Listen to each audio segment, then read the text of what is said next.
باللہ من شر الشیطان اللعین الرجیم بسم اللہ الرحمن الرحیم الحمد للہ رب العالمین وصلی اللہ علی محمد وآلہ الطیبین الطاہرین واصحابہ المنتجبین اما بعد فقد قال اللہ سبحانہ وتعالی بسم اللہ الرحمن الرحیم لقد خلقنا الانسان فی احسن تقویم۔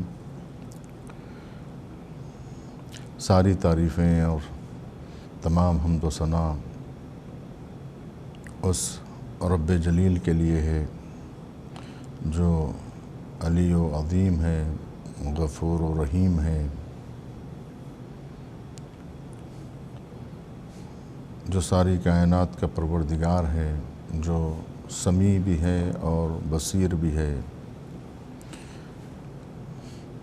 جس نے ہمارے لیے ایک ایسا مہینہ قرار دیا جو عظمتوں والا مہینہ، کرامت والا مہینہ، شرف اور منزلت والا مہینہ، جس مہینے میں اللہ سبحانہ و تعالیٰ نے ہمارے لیے روزوں کو فرض کیا اور اسی مہینے میں قرآن کریم کو نازل فرمایا۔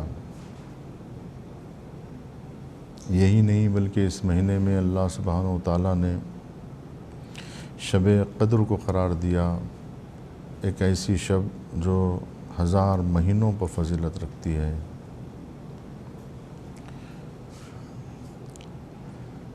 ماہ مبارک رمضان کی آخری شبیں، ہر شب کے آئینے میں شب قدر کو تلاش کرنے کی ضرورت ہے۔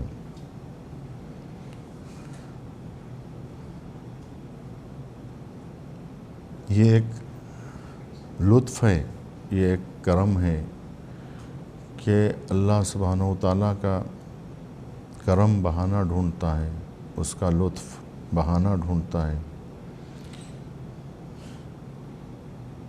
کہ اس نے ندا دی، آواز دی کہ میرے بندو اس مہینے میں آؤ تاکہ میں اس مہینے میں تمہیں پاک کروں۔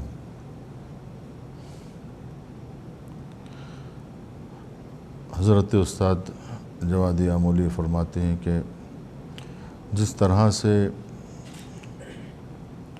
ایک معتمر، عمرہ کرنے والا، ایک حاجی جس طرح سے احرام باندھتا ہے، محرم ہوتا ہے، میقات پر احرام باندھتا ہے اور اس کے بعد مراحل کو گزارتا ہے اور طواف اور نماز طواف اور سعی کے بعد تقصیر کرنے کے بعد جس طرح سے احرام سے باہر آتا ہے، اسی طرح سے روزہ دار نماز اذان فجر سے لے کر محرم ہوتا ہے تو مغرب تک اس کا یہ احرام باقی رہتا ہے کہ جس میں وہ یہ تمام چیزیں اپنے اوپر حرام کر لیتا ہے، نہ وہ کھانا کھا سکتا ہے، نہ پانی پی سکتا ہے، اور نہ وہ تمام مبطلات صوم کہ جس کی وجہ سے روزہ باطل ہو جاتا ہے اسے انجام دے سکتا ہے۔ یہ بھی ایک طرح کا احرام ہے جو روزے کی صورت میں نمودار ہوتا ہے۔ ماہ مبارک رمضان بہت قیمتی ہے، بہت اہمیت کا حامل ہے۔ آپ حضرات مسلسل سماعت فرماتے ہیں کہ روزے کی کیا فضیلت اللہ سبحانہ و تعالیٰ نے رکھی ہے، اور روزہ دار کو جو اجر ملتا ہے، جو لذت ملتی ہے۔ امام صادق فرماتے ہیں کہ 2 لذتیں ایسی ہیں جو مومن کے حصے میں اللہ سبحانہ و تعالیٰ نے رکھی ہے، ایک روزہ دار کو افطار کے وقت اور ایک لقائے پروردگار کی لذت۔ یہ 2 لذتیں ایسی ہیں جو مومن کے حصے میں اللہ نے رکھی ہیں۔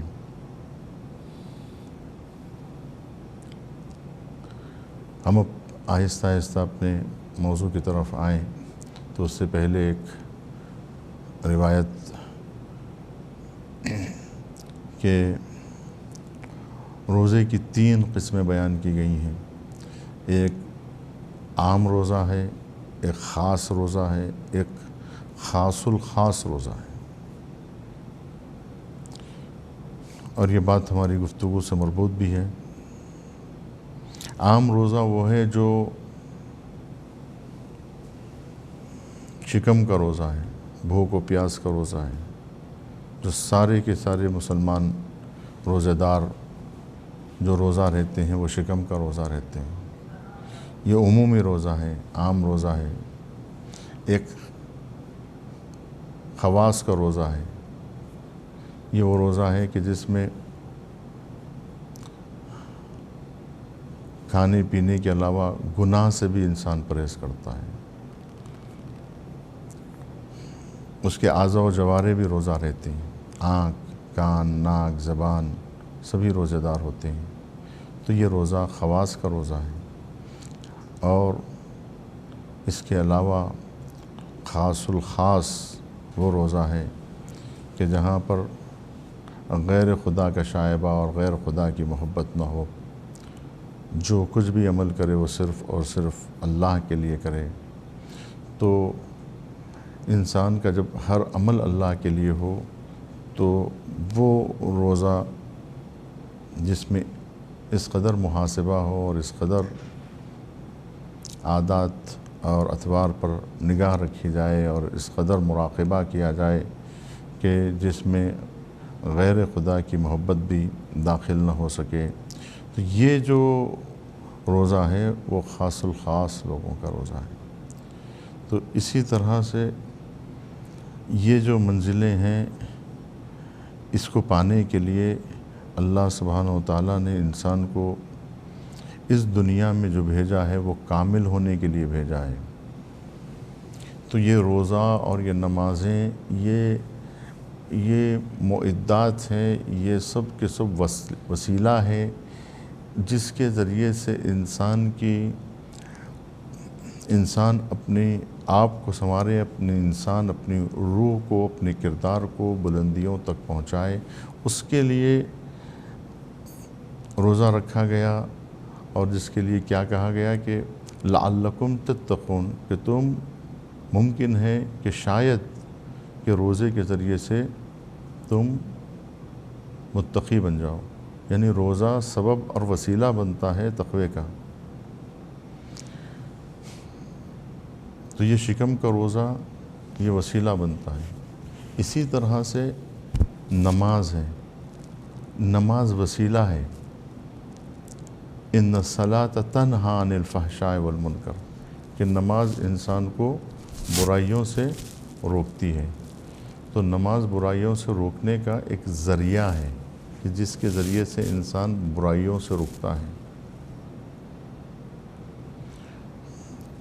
یہ اعضاء و جوارح کی حرکتیں، یہ ظاہر کی حرکتیں، یہ ہمارے اعضاء و جوارح کی حرکتیں ہمارے باطن پر اثر انداز ہوتی ہیں۔ اسی لیے کہا گیا کوئی عمل ایسا نہیں ہے کہ جس میں اخلاص سے نیت نہ ہو۔ اگر نیت خالص نہیں ہے تو پھر یہ دکھاوا بھی ہو سکتا ہے۔ یہ ہمارے نمازیں یہ جو ہے اس کے لیے کہا گیا ویل للمصلین، پھٹکار ہو مصلیوں پر۔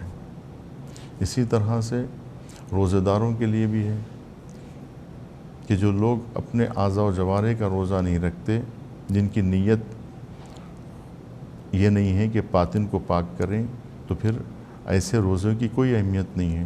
کہا گیا کہ یہ روزہ داروں کو اور اضافہ یہ ہے کہ بھوک و پیاس ملتی ہے، اس کے علاوہ اور کچھ نصیب میں نہیں آتا ہے، یعنی ان کا روزہ قابل قبول نہیں ہے، کیونکہ روزے کا جو مقصد ہے وہ لعلکم تتقون ہے۔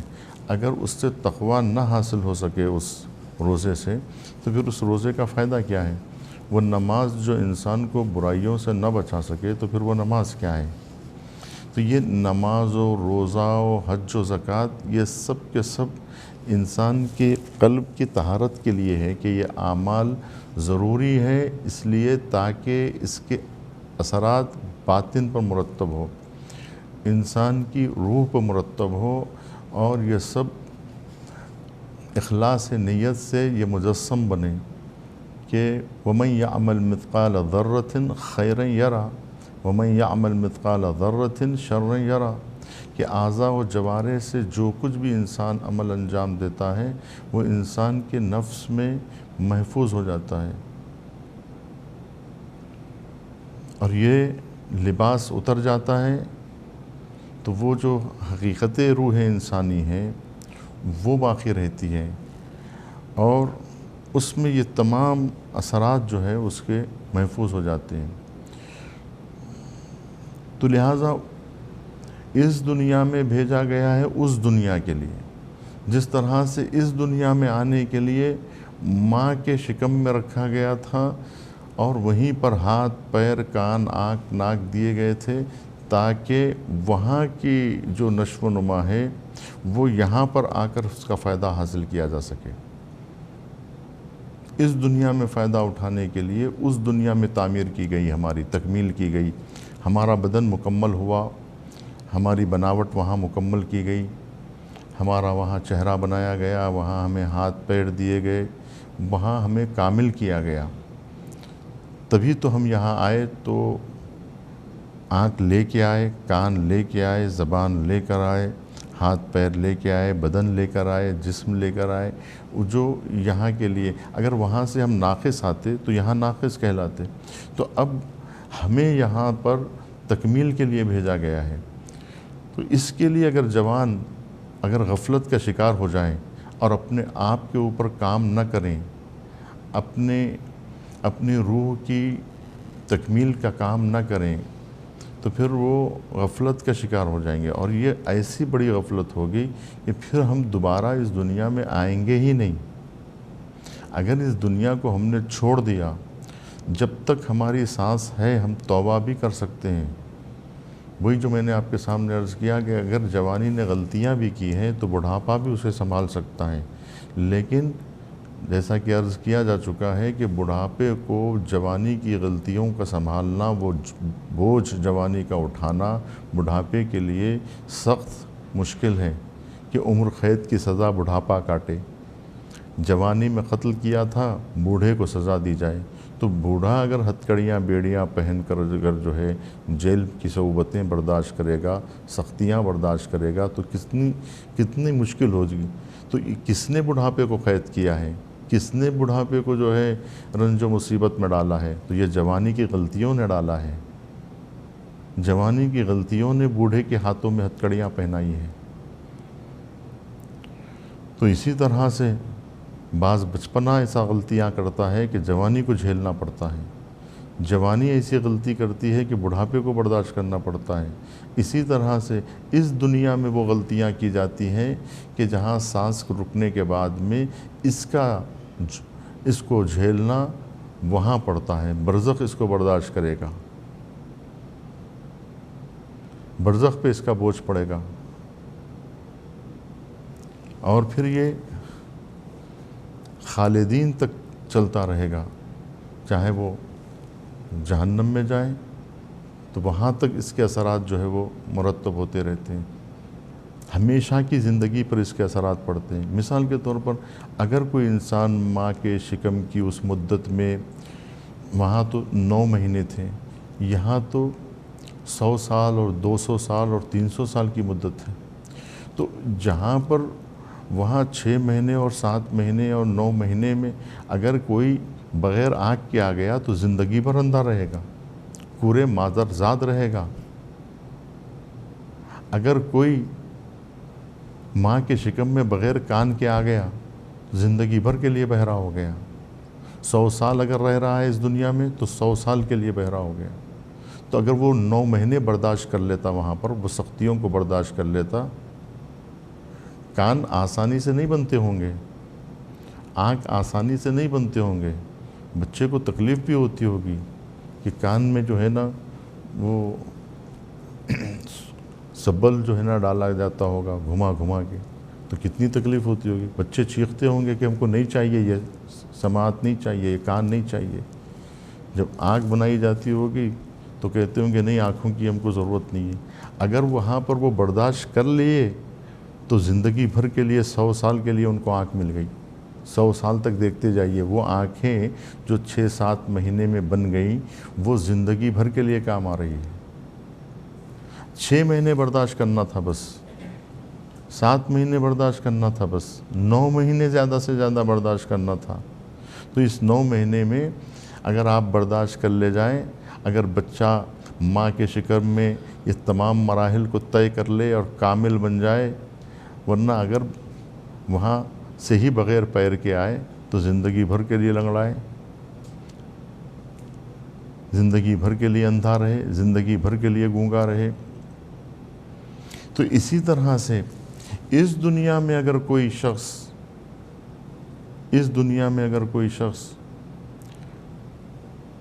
اپنے آپ کو ضائع کر دیتا ہے، اپنا نقصان کر لیتا ہے، یہاں کوئی اندھا ہو جاتا ہے تو وہاں پکارتا ہے پروردگار لما حشرتنی اعمیٰ، پروردگار تو نے مجھے کیوں اندھا خلق کیا ہے؟ تو آواز آتی ہے کہ تم دنیا میں بھی اندھے تھے، اس لیے تمہیں یہاں پر بھی اندھا مشہور کیا گیا ہے۔ اگر تم آنکھ لے کر آئے ہوتے دنیا کی اس 100 سالہ زندگی کو، 60 سالہ زندگی کو، 70 سالہ زندگی کی اگر حفاظت کر لی ہوتی، اگر 70 سال کو برداشت کر لیا ہوتا تو یہاں ہمیشگی کی زندگی کو برداشت کر لیتے۔ اللہ سبحانہ و تعالیٰ ارشاد فرماتا ہے کہ وہاں قیامت کا ایک دن تمہارے 50,000 سال کے برابر ہے۔ ایک دن فیوچر ہے وہ ہمارا، وہ ایک رات، یہ جو ایک رات اگر ہم نے برداشت کر لیا تو صبح قیامت کا جو دن نمودار ہوگا تو وہ ایک دن ہماری زندگی کے 50,000 سال کے برابر ہوگا۔ 50,000 سنہ، 50,000 سال کے، یعنی اگر ہم نے یہ 50 سال برداشت کر لیے، یہاں اگر ہم نے روزے کی صعوبت برداشت کر لی، یہاں اگر ہم نے زکوٰۃ دے کے دنیا کی محبت کو، دنیا کے پیسوں کو صاف کر لیا، اگر یہاں پر ہم نے جو ہے وہ اعتدال کی زندگی گزاری، عدالت سے کام لیا، انصاف سے کام لیا، اگر یہاں پر ہم نے صبر و استقلال کا مظاہرہ کیا، استقامت کا مظاہرہ کیا، اگر ہم نے اس دنیا میں بے رغبتی کا مظاہرہ کیا، اس 50 سال کے دور میں، اس 70-80 سال میں اگر اپنی نگہداشت کر لی، اپنا مراقبہ کر لیا، اپنے آپ کو سدھار لیا، اپنے آپ کو سنوار لیا، ایک چھوٹی سی مدت کو، ایک تھوڑی سی مدت کو اگر ہم نے سنبھال لیا، اس دنیا کو اگر ہم نے سنبھال لیا، جب تک ہماری سانس چل رہی ہے، جب تک اگر ہم نے اپنے آپ کو کنٹرول میں لے لیا اور اس مدت کو بحسن خوبی اگر اس سے گزر گئے تو پھر ہمیشگی کی زندگی قبر میں، برزخ میں، محشر میں، توبہ میں، سدرہ پر اور کوثر پر سارے مسائل حل ہو جائیں گے۔ اگر یہاں ہم پھنس گئے تو پھر ہمیں روک لیا جائے گا، وقفوہم انہم مسئولون، انہیں روک لو، ان سے سوال کیا جائے گا۔ ایک ایک چیز کا سوال کا جواب دینا ہمارے لیے مشکل ہو جائے گا۔ یہاں اتنی چھوٹی سی چیز کا اگر ہم جو ہے یہاں پر اس کی پابجائی کر سکتے ہیں، ہزار روپے کا ہم جبران کر سکتے ہیں یہاں پر، لیکن وہاں ایک پائی بھی ادا نہیں کر سکتے۔ یہاں ہر چیز کا جبران ممکن ہے، جب تک سانس باقی ہے ہم سب چیز کا جبران کر سکتے ہیں، توبہ کر سکتے ہیں۔ توبہ کا مطلب ہے جبران کرنا، ہم جبران کر سکتے ہیں، یعنی کسی سے اگر ہم نے پیسہ لے لیا ہے تو اسے واپس کر سکتے ہیں، اگر کسی کی ہم نے توہین کر دی ہے تو اس سے معافی چاہ سکتے ہیں، اگر ہم نے کسی کا مال غصب کیا ہے تو ہم اسے واپس لوٹا سکتے ہیں، یعنی ہم ہر چیز کی یہاں پر جبران کر سکتے ہیں، ہر چیز کا جبران کر سکتے ہیں، لیکن مرنے کے بعد میں ہم کچھ بھی نہیں کر سکتے، تو ہمارا نامہ اعمال بند ہو گیا۔ مثال کے طور پہ کوئی شخص امتحان دے رہا ہے تو امتحان حال میں اگر لکھتے ہوئے کوئی غلطی ہو گئی تو وہ مٹ سکتا ہے، اسے ممتحن اس بات کی اجازت دیتا ہے کہ اگر تم نے قلم سے کوئی غلط آنسر لکھ دیا ہے، کوئی غلط جواب لکھ دیا ہے تو اسے میٹ کر پھر سے شروع سے نیا جواب لکھ سکتے ہو۔ ہاں اتنی مدت آپ کے پاس ہونی چاہیے، اتنا ٹائم ہونا چاہیے کہ اس ٹائم میں آپ اس کا جبران کر لیں۔ اگر اس کا جبران آپ نے کر لیا اور پرچہ آپ کا ممتحن کے ہاتھ میں آنے سے پہلے، جب تک قلم اور خرطاس آپ کے سامنے ہیں، آپ نے اگر اس کا جبران کر لیا تو بس مسئلہ حل ہو گیا۔ لیکن اگر آپ نے ویسے ہی پیپر ممتحن کے ہاتھ میں دے دیا اور امتحان حال سے باہر نکل گئے، اب اس کے بعد میں آپ کچھ بھی نہیں کر سکتے۔ آپ اس ایک سوال کے لاکھ جوابات دیں، بہتر سے بہتر لکھیں، کچھ بھی نہیں ہونے والا ہے۔ یعنی الیوم یوم العمل، آج عمل کا دن ہے، کل حساب کا دن ہے۔ کل آپ عمل کر ہی نہیں سکتے، ایک چھوٹے سے عمل کے لیے آپ مجبور ہو جائیں گے، ایک چھوٹے سے عمل کے لیے آپ مجبور ہو جائیں گے۔ یہاں ہر طرح کا آپ عمل کر سکتے ہیں۔ تو اس کے لیے خدا را آپ یہاں کا بوجھ وہاں پہ نہ ڈالیں کہ اس چھوٹی سی مدت کا بوجھ۔ ابھی آپ نے اندازہ لگایا کہ اگر ہم ماں کے شکم میں 6 مہینے برداشت نہ کر لیے ہوتے تو ہم زندگی بھر کے لیے آنکھ اور کان سے محروم ہو جاتے۔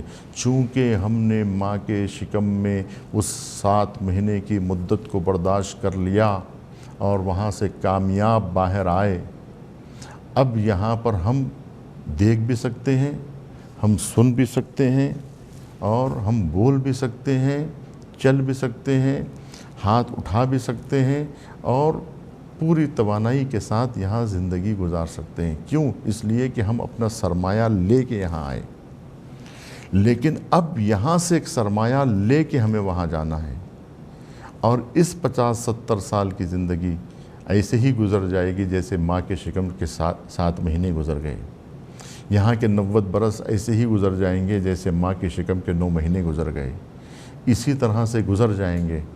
لیکن گزرنے کے بعد جب ہم ہر چیز سے محروم رہیں گے زندگی بھر کے لیے، وہاں ہمیشگی کی زندگی ہے، ہمیشہ ہمیشہ کے لیے ہم محروم ہو جائیں گے، سماعتوں سے محروم ہو جائیں گے، بصارتوں سے محروم ہو جائیں گے۔ سمن بکمن عمیٌ فہم لا یعقلون کی مہر ہم پہ لگ جائے گی۔ اگر خدا نخواستہ اگر ہم پہ مہر لگ جائے کہ یہ نہ بول سکتے ہیں نہ سن سکتے ہیں، اگر اس طرح کی مہر لگ جائے اور ہم زندگی ہی میں اگر ہم مر جائیں، ہماری روح مر جائے، اور اگر ہم سے سماعتیں سلب کر لی جائیں، ہم سے بصارت سلب کر لی جائے، اور ہم سے ہماری روح کھینچ لی جائے، تو ہم کچھ بھی نہیں رہیں گے۔ یہ جسم ایک قبر بن جائے گی، چلتی پھرتی لاش جس کے اندر ہو۔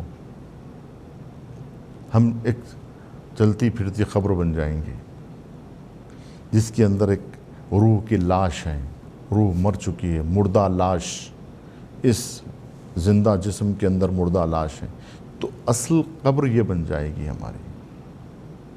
وہ جو قبر ہے اس میں تو جسم لٹایا جا رہا ہے، وہ جسم کا قبر ہے، وہ ہماری قبر نہیں ہے۔ ہم اس قبر میں نہیں لٹائے جاتے، ہماری قبر وہ نہیں ہے۔ ہماری قبر تو یہی ہے کہ جس کے اندر ہم اس وقت ہیں۔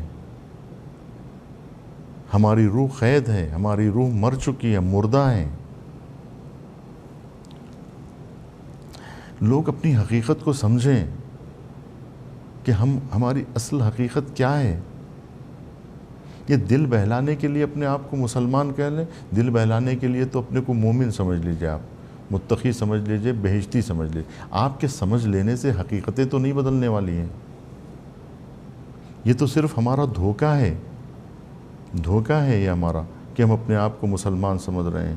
ایسی دھوکے میں ایک گروہ آتا ہے، کہتا ہے کہ ہم مومن ہیں۔ آواز آتی ہے ان سے کہو کہ یہ غفلت کے شکار ہیں، یہ نہیں کہہ سکتے کہ ہم مومن ہیں۔ قالت الاعراب آمنا قل لم تؤمنوا، ان سے کہو کہ تم ایمان نہیں لائے، تم ایمان نہیں لائے۔ کیوں؟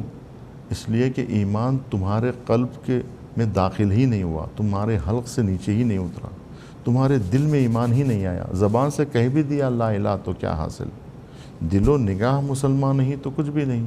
کہ آپ حقیقت میں مسلمان نہیں ہیں. لیکن کتنے لوگ ایسے ہیں جو اس بات کا اعتراف کرتے ہیں کہ ہم مسلمان نہیں ہیں، ہم مومن نہیں ہیں، نہیں اعتراف کرتے، کہتے ہیں ہم مومن ہیں، جبکہ وہ مسلمان بھی نہیں ہیں حقیقی معنوں میں، لیکن اپنے آپ کو مومن سمجھتے ہیں، دوسرے کو کافر سمجھتے ہیں. جبکہ حکم یہ ہے کہ دوسرے کو تم مومن سمجھو، اپنے آپ کو کافر سمجھو، تو اس میں فائدہ ہے تمہارا.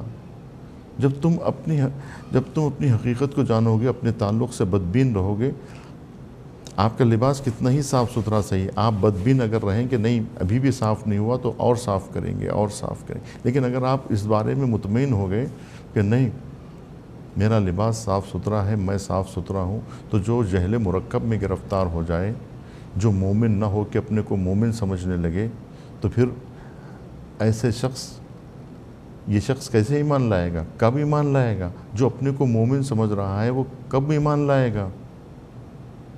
خدا نہ خواستہ بغیر ایمان لائے دنیا سے چلا جائے. اسی لیے کہتے ہیں عاقبت بخیر ہو، عاقبت بخیر ہو. جو شخص شہوتوں کا شکار ہے، جو اسی دنیا میں اگر عزت چاہ رہا ہے تو اس دنیا میں کیا چاہ رہا ہے پھر؟ یہ دنیا کی عزت طلبی یہ قسم کی شہوت ہے، شہوت رانی ہے کہ میرا نام سب سے اوپر ہو. یہ شہوت ہے ایک قسم کی.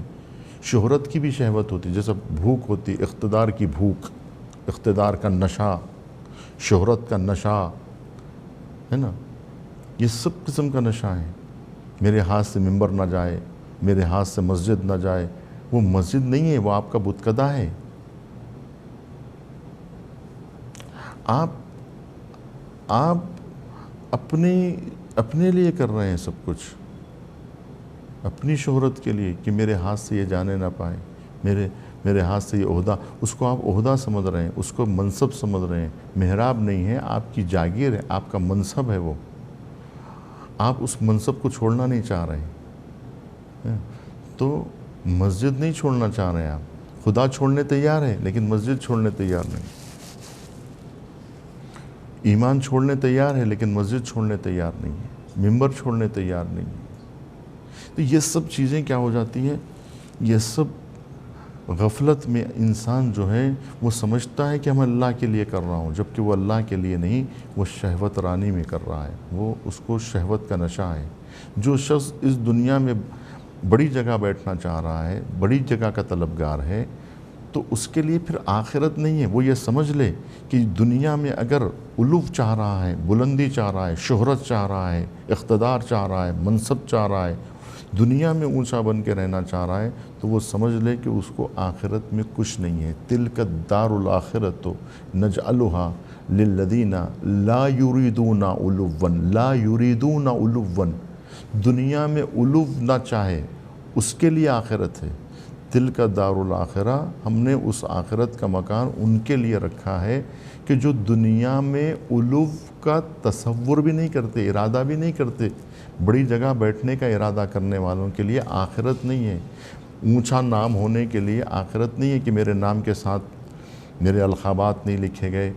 تو اس سے آپ ان القابات سے علو چاہ رہے ہیں، ہے نا، بلندی چاہ رہے ہیں. تو یریدون علو چاہ رہے ہیں، جبکہ اللہ سبحانہ و تعالیٰ کہہ رہا ہے آخرت ہم نے ان کے لیے رکھا ہے کہ جو دنیا میں لا یریدون علوا، جو دنیا میں علو نہیں چاہتے، اپنی بلندی نہیں چاہتے، اونچا منصب نہیں چاہتے. اگر اونچا منصب چاہتے ہیں، اقتدار چاہتے ہیں، دولت چاہتے ہیں، تو صرف اور صرف اللہ کے لیے. اولاد، ازواج، مال، منصب، سب کچھ چاہتے ہیں تو اللہ کے لیے چاہتے ہیں. امیر المومنین کیا فرماتے ہیں؟ یہ ایام امیر المومنین کے ایام، اور امیر المومنین ایک ایسی مثال ہے کائنات کے لیے. حضور اکرم نے ایک ایسا نمونہ پیش کیا ہے اسلام کے لیے کہ مسلمان مومن کے لیے یہ کردار، امیر المومنین جیسا کردار، کہ امیر المومنین فرماتے ہیں کہ خدا کی قسم کھا کے کہتے ہیں کہ الذی فلق الحبہ، کہ جس نے جو ہے دانے کو شگافتہ کیا، جس نے ذی روح اشیاء کو خلق کیا، اس پروردگار کی قسم۔ الذی فلق الحبۃ وبرأ النسمۃ ولولا حضور الحاضر بقیام الحجہ بوجود الناصر۔ اگر اللہ نے مددگاروں کی مدد سے مجھ پر حجت نہ تمام کی ہوتی، اور مددگاروں کی مدد سے مجھ پر حجت نہ تمام ہو گئی ہوتی، تو میں حکومت کی باغ ڈور کو اسی کے کاندھے پہ ڈال دیتا۔ وَلَوْلَا حُضُورِ الْحَاضِرِ بِقِيَامِ الْحُجَّةِ وَأَنْ لَا يُقَارُّ عَلَى الْعُلَمَاءِ عَلَى قِدَّةِ ظَالِمٍ وَلَا صَغَبِ مَظْلُومٍ لَأَلْقَيْتُ حَبْلَهَا عَلَى غَارِبِهَا وَلَسَقَيْتُ آخِرَهَا بِكَاسِ أَوَّلِهَا وَلَأَلْفَيْتُمْ دُنْيَاكُمْ أَزْهَدَ عِنْدِي مِنْ أَفْتَةِ أَنْزٍ۔ امیر المومنین فرماتے ہیں کہ اگر لوگوں کی آمد سے مجھ پہ حجت نہ تمام ہو گئی ہوتی، اور اگر اللہ سبحانہ و تعالیٰ ذات اقدس الہ اگر علماء سے یہ اقرار نہ لے لیا ہوتا کہ وہ ظالم کی شکم پری اور مظلوم کی گرسنگی پر خاموش نہ بیٹھے رہیں، تو پھر خدا کی قسم میں حکومت کی باغ ڈور کو خود اسی کے کاندھے پر ڈال دیتا، اور اس کے آخر کو اس کے اول کے کاسے سے سیراب کرتا۔ پھر تم اس کے بعد دیکھتے کہ تمہاری حکومت، تمہارا اقتدار، تمہارا جاہ و حشم، تمہاری دولت، تمہاری ثروت اور تمہارا جاہ و حشم، تمہاری شہرت، تمہاری عظمت علی کی نگاہوں میں ایک بیمار بکری کے ناک سے بہتے ہوئے نزلے کے گندے پانی سے زیادہ حقیر ہے۔ اس وقت تم اندازہ لگاتے کہ یہ دنیا کی حقیقتیں علی کی نگاہوں میں اتنی ذلیل ہیں۔ ایک مرتبہ مقام ذیخار میں مشہور واقعہ، ابن عباس سے پوچھا جوتی کو ٹانکتے ہوئے، کہ ابن عباس یہ بتاؤ کہ اس جوتی کی قیمت کتنی ہے؟ تو کہا لا قیمت سیدی، اس جوتے کی کوئی قیمت نہیں ہے۔ تو کہا تمہارے اقتدار کی علی کے نزدیک اتنی بھی اہمیت نہیں ہے۔ یہ تمہاری حکومت، یہ تمہاری دولت و ثروت علی کے نگاہوں میں یہ خزانے، یہ دولت، یہ اقتدار، یہ تخت، یہ تاج، یہ جاہ، یہ حشم علی کی نگاہوں میں کوئی حقیقت نہیں رکھتی، مگر یہ کہ اس سے عدالت اور انصاف برپا کیا جائے۔ اگر حکومت سے انصاف نہ برپا کیا جائے، عدل نہ برپا کیا جائے، وہی جو میں نے بات کہی تھی کہ یہ قدرت، یہ طاقت جس سے فساد برپا کیا جا سکتا ہے، اس فساد کو روکنے کا طریقہ یہ ہے کہ عدل و انصاف قائم کیا جائے، اور عدل و انصاف کے ذریعے سے اس اقتدار کو سنبھالا جا سکتا ہے۔ اس اقتدار کی باغ ڈور کو اگر سنبھالنا ہے تو اس کا بس ایک ہی طریقہ ہے، اور وہ طریقہ یہ ہے کہ انسان اس راستے کو اپنائے، ان وسیلوں کو اختیار کرے جو اللہ سبحانہ و تعالیٰ نے ہمیں ہتھیار دیے ہیں کہ قدرت کو کنٹرول کرنے کے جو ہتھیار ہیں، وہ ہتھیار یہ ہے کہ وَالْكَاظِمِينَ الْغَيْظَ وَالْعَافِينَ عَنِ النَّاسِ، کہ جو غصے کو پی جاتے ہیں اور جو لوگوں کو معاف کر دیتے ہیں۔ یہ جذبہ، ان اللہ یامر بالعدل والاحسان، کہ اللہ امر کرتا ہے، حکم دیتا ہے عدل و انصاف کا، کہ عدل و انصاف کے ذریعے سے قدرت کو اور طاقت کو اور حکومت کو کنٹرول کیا جا سکتا ہے۔ امیر المومنین نے دنیا نے دیکھا، اور کتنے لوگ ایسے ہیں جو اقتدار سے پہلے ان کی کیفیت کچھ اور ہوتی ہے، اقتدار کے بعد ان کی کیفیت کچھ اور ہو جاتی ہے۔ اقتدار سے پہلے وہ کمزور اپنے آپ کو سمجھتے ہیں، اور اقتدار حاصل کرنے کے بعد اپنے آپ کو طاقتور سمجھنے لگتے ہیں۔ تو دونوں کیفیتیں ان کی مختلف ہوتی ہیں۔ جس وقت وہ کمزور ہوتے ہیں تو کچھ اور دکھائی دیتے ہیں، جس وقت ان کے پاس طاقت اور قدرت آ جاتی ہے تو وہ بدل جاتے ہیں، ان کی سوچ بدل جاتی ہے، ان کی ماہیت بدل جاتی ہے، سوچنے کا انداز بدل جاتا ہے۔ لیکن دنیا نے دیکھا کہ حالات بدلے مگر علی نہیں بدلے،